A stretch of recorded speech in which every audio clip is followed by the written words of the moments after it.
Bismillahirrahmanirrahim. Today we will talk about how vertebrate achieve osmoregulation.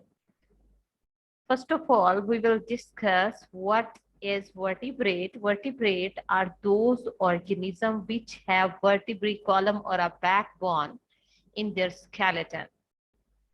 Secondly, what is osmoregulation? Osmoregulation is a process in which organisms try to regulate their water and salt concentration as compared to external or a surrounding environment. And today our topic is how vertebrate regulate their ion balance. Various mechanisms were evolved in the vertebrate to cope with their osmoregulatory problem. It means that बहुत से organism vertebrate हैं जिन्हों अपनी ऑस्मोरेगुलेटरी problems को compete करने के लिए उन्होंने बहुत सी अडेप्टेशन को जो है वो अडॉप्ट किया है, अपने यूरिनरी सिस्टम में अडेप्टेशंस की हैं, जिसके नतीजे में अब वो कोप करते हैं, यानी कि मीट करते हैं, रेगुलेट करते हैं अपनी ऑस्मोरेगुलेटरी प्रॉब्लम्स को। सबसे पहली और इम्पोर्टेंट ऑस्मोरेगुलेटरी जो इनके पास अडेप्टेशन है वो है closed blood circulatory system. Closed blood circulatory system is present in vertebrates. It means that the blood of the vertebrates circulate in closed vein and the arteries. Due to this closed circulatory system, a pressure is created. This pressure forces the blood pass through a membrane and filter. This filtration is done through a kidney. Kidney is an excretory organ, do filtration of some iron waste product and the metabolites. Following three key functions take place during the filtration, during this process. Osmoregulation in the vertebrates, following process have been take place. जब regulation होती है तो तीन important phenomena जो हैं वो अकर होते हैं. Number one is the filtration. The question is that what is filtration. Filtration क्या है? In the filtration, actually filtration is a process used to separate solid from the liquid or the gases using a filtrate medium. तो यहाँ पे organism में filtrate medium क्या है? Kidney. Liquid को वो फिल्ट्रेट करती है. That allow the fluid to pass through but not the solid. तो इसमें ज्यादातर जो होते हैं फिल्ट्रेशन के दौरान जो होते हैं वो लिक्विड पास होता है. The term filtration applies weather a filtration is a mechanical और अ बायोलॉजिकल और अ फिजिकल. तो यहाँ पर जो फिल्ट्रेशन का अमल है, यहाँ पर जो चीजों को फिल्ट्रेट करने का अमल है वो किडनी परफॉर्म करती है और लिक्विड और आयंस को यहाँ पर फिल्टर किया जाता है. तो now let me clear filtration. During this process blood pass through a filter के पास से ब्लड पास करता है. दैट अब ब्लड में क्या क्या होता है? नंबर वन ब्लड सेल्स होते हैं, नंबर टू प्रोटीन्स होती हैं, नंबर थ्री लार्ज सोल्यूट्स होते हैं, and after that small amount होती है आयंस की. तो कुछ इसमें आयंस भी होते हैं. तो फिल्ट्रेशन वो प्रोसेस है जिस प्रोसेस के नतीजे में एक मेम्ब्रेन के थ्रू या किसी एक सिस्टम के थ्रू चीजों को फिल्टर किया जाता है, कुछ स्पेसिफिक चीजों को फिल्टर किया जाता है. तो फिल्ट्रेशन के नतीजे में कुछ इंपॉर्टेंट मॉलिक्यूल्स या आयन या इलेक्ट्रोलाइट्स भी फिल्टर हो जाते हैं मेम्ब्रेन से. तो उनको दोबारा से रिटेन करने का प्रोसेस है रीएब्जॉर्प्शन. तो ऑर्गेनिज्म में जब फिल्ट्रेशन हो जाती है तो फिल्ट्रेशन के नतीजे में जब इंपॉर्टेंट मॉलिक्यूल्स भी फिल्टर हो जाते हैं तो उनको हंट करने के लिए रीअब्जॉर्प्शन की जाती है. तो रीअब्जॉर्प्शन रीनल फिजियोलॉजी में रीअब्जॉर्प्शन या tubular absorption is the process by which the nephron remove water and solute from the tubular fluid. अब जो फिल्टर होकर नेफ्रोनिक ट्यूब्यूल्स में जो फ्लूइड आया है उसको दोबारा से क्या करना है? अगेन रिमूव करने हैं उसमें से सॉल्ट वाटर को. एंड ट्यूबुलर फ्लूइड से, और फिर इनको दोबारा से इंटर करना है into the blood circulatory system.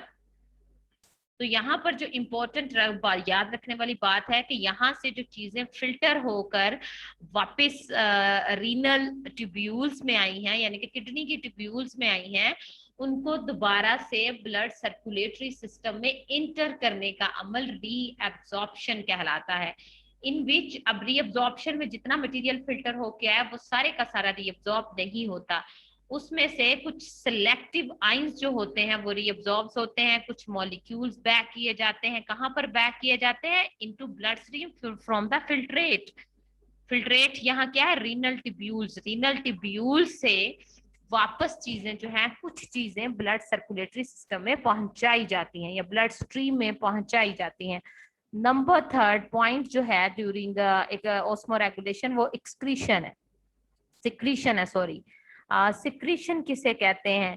Secretion is a process by which a substance are produced and discharged from a cell or a gland or a organ or a particular function for a particular function in the organism or for excretion.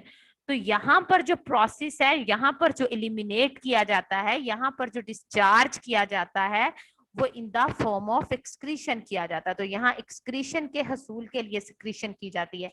सबसे पहले filter हुआ, filter के बाद reabsorb हुआ, reabsorb होने के बाद अब सिक्रीशन होगी। अब सिक्रीशन उन मॉलिक्यूल की होगी जो अनवांटेड है, जो हमें नहीं चाहिए, तो वो दोबारा से that are in the blood are added to the filtrate, जो फिल्ट्रेट में रह जाते हैं आफ्टर रीअब्जॉर्प्शन, उनको बॉडी से रिमूव किया जाता है। तो यहाँ पर मैं आपको कुछ पॉइंट्स बताती हूँ कि पहला पॉइंट हमने पढ़ा फिल्ट्रेशन का। फिल्ट्रेशन से जितना भी मटेरियल है उसको हम पास करते हैं इनटू, फिल्ट्रेशन से हमने उसको पास किया into renal tubules. Renal tubule में आता है मटेरियल, और रीनल ट्यूब्यूल से दोबारा क्या किया गया, रीअब्जॉर्ब किया गया चीजों को। रीअब्जॉर्ब करने के बाद दोबारा से उनको जो चीजें बाकी बचती हैं रीनल रीअब्जॉर्ब कहाँ किया गया, रीअब्जॉर्ब करके इंटर किया गया into the blood stream, blood stream में इंटर किया गया ना। तो ब्लड स्ट्रीम से जो चीजें थी वो दोबारा बॉडी का हिस्सा बन गई। अब जो रिमेनिंग है, remaining in tubules, renal tubules में जो रिमेनिंग है, इट विल बी सिक्रीट। अब ये सिक्रेट किया जाएगा थ्रू एक्सक्रीशन, और बॉडी से वेस्ट को रिमूव कर दिया जाएगा और अपने आइंस और सॉल्ट बैलेंस को मेंटेन किया जाएगा। अपने बॉडी के सॉल्ट और आइन बैलेंस को क्या किया जाएगा, मेंटेन किया जाएगा। तो ये सारी जो चीजें थी वो बहुत ही इम्पोर्टेंट थी आपके पॉइंट ऑफ व्यू के लिहाज से कि कौन कौन सी चीजें हैं किस तरह से इम्पोर्टेंस रखती हैं। अब यहाँ पर उसने एक छोटा सा कंपैरिजन किया होगा। ये कंपैरिजन है एक्चुअली अबाउट रैट और ह्यूमन का। वो एक्चुअली बताना चाह रहे हैं कि रैट जो है वो एक स्मॉल ऑर्गेनिज्म है और ह्यूमन एक लार्ज ऑर्गेनिज्म है। दोनों में सॉलिड लिक्विड की में गेन और लॉस वाटर का कितना होता है, कंपैरिजन करें तो क्या हिसाब है। तो सबसे पहले अगर वर्टिब्रेट, दोनों वर्टिब्रेट हैं, ये भी आप जहन में रखें। ह्यूमन का अगर हम कंपैरिजन करें on daily life, daily basis के लिहाज से, अगर सॉलिड इंजेस्ट करता है तो 1200 ml वाटर गेन करेगा और 100 ml वाटर जो है थ्रू फीसिस लॉस करेगा। लेकिन अगर इंजेस्टेड लिक्विड को इंजेस्ट करता है, खाता है तो पीता है, लिक्विड इनटेक करता है तो 1000 ml जो है वो वाटर गेन करेगा और 1500 ml यूरिन को एक्सक्रीट करेगा, लॉस करेगा, उस water in the form of urine water को लॉस करेगा।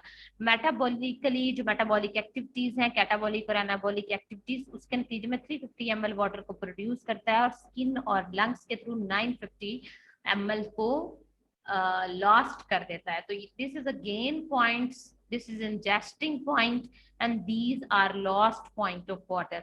अगर हम इसका कैंगरू रैट से कंपैरिजन करें विच इज स्मॉल ऑर्गेनिज्म, यहाँ पर डेली बेसिस पे किया गया है लेकिन यहाँ ओवर 4 वीक है। अगर कोई सॉलिड इनटेक किया है अप्रोक्सीमेटली 6 ml वाटर को गेन किया है और उसमें से 50% यानी कि 3 ml वाटर जो है वो लॉस्ट कर देता है आफ्टर 4 वीक। ये डेली बेसिस का कंपैरिजन था।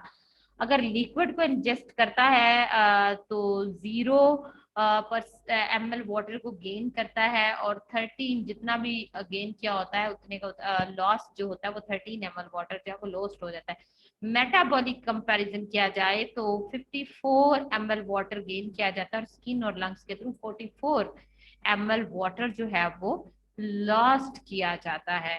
तो यहाँ पर अगर हम एक्चुअली कंपैरिजन करें दोनों का तो ह्यूमन में 2550 ml वाटर जो है वो गेन किया जाता है और 2550 ml वाटर जो है वो लॉस किया जाता है। तो इसमें भी ओवरऑल 60 ml वाटर गेन किया जाता है और 60 ml वाटर लॉस किया जाता है, पर gain and loss point are different in the both species. I hope so you will understand the excretion the osmoregulation in the vertebrate take place through different the process like filtration, reabsorption, and secretion.